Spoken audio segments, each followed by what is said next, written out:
আজকে বাড়ি আসা মাত্রই কাজ শুরু হয়ে গেছে। যে ঘরদোর এত নোংরা হয়ে পড়েছিল, আমার ওয়াইফ নেই বাড়িতে, আমার মেয়েও নেই। তো আজ এসে কিছু জামা কাপড় ছিল, এগুলোকে কেচেছি। এগুলোকে এবার যাব মিলতে, এগুলো ঝাঁট দিয়ে সব পরিষ্কার করেছি, পুরো ঘর বারান্দা সিঁড়ি সব পরিষ্কার করেছি। এখন আমি চললাম ছাদে। তো আমরা চলে এসেছি ছাদে, এই হচ্ছে আমার বাড়ির ছাদ। আপনাকে দেখাই, আপনাদেরকে দেখাই। আর এখানে এই দড়ি আছে কাপড় মেলার জন্য, কাপড় জামা মেলার জন্য দড়ি আছে। আমার বাড়ির ছাদ থেকে এই লোকেশন। আমাদের বাড়িতে অনেক গাছ আছে এখানে। কামরাঙা গাছ আছে, কামরাঙা হয়ও, অনেক বড় বড় কামরাঙা হয়, সেটা আপনাদেরকে পরে আমি দেখাবো।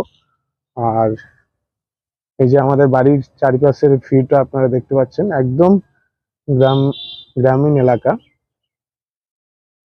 এত সুন্দর ভিউ। এই যে আমাদের এখানে একটা সরকার থেকে দেখতে পাচ্ছেন যে সোলার পাম্প বসিয়ে দিয়ে গেছে এখানে। গ্রামের একাধিক মানুষ সেই পাম্পের জল ব্যবহার করে নিজের দৈনিক দিনের কাজের জন্য। এটা হচ্ছে আমাদের কাকগ্রাম বাস স্ট্যান্ড। আর ওই হচ্ছে জল ট্যাঙ্কি। এটা অবশ্যই আপনারা চেনেন, কাকগ্রামের খুবই মানে জিনিস, গুরুত্বপূর্ণ একটা জিনিস। এই হচ্ছে আমাদের বাড়ির সামনেটা। কামরাঙা গাছটা অনেকটাই বড়। আর অনেকগুলো নারকেল গাছ আছে আমাদের বাড়িতে, দেখতে পাচ্ছেন 4টে গাছ আছে। আর এই বাড়ির সামনে যে পুকুরটা আছে, এই পুকুরে আগে মাছ হতো, কিন্তু এখন পুকুরটা প্রায় যে লোকো পালা আছে এবং কলমি শাক আছে, তাতে একদম ভর্তি হয়ে গেছে।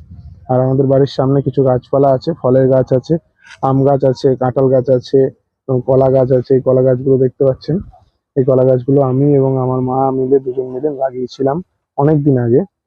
তো চলুন এখন বেশি সময় নষ্ট না করে কাপড় জামাগুলো মিলে, খুব খিদে পেয়েছে, মায়ের রান্না হয়ে গেছে, গিয়ে খেয়ে নেবো। একটা মিলে দিলে পরেই কাজ শেষ। তো বন্ধুরা, আবার আপনাদের সঙ্গে দেখা হবে পরের ভিডিওতে। সকলে ভালো থাকবেন।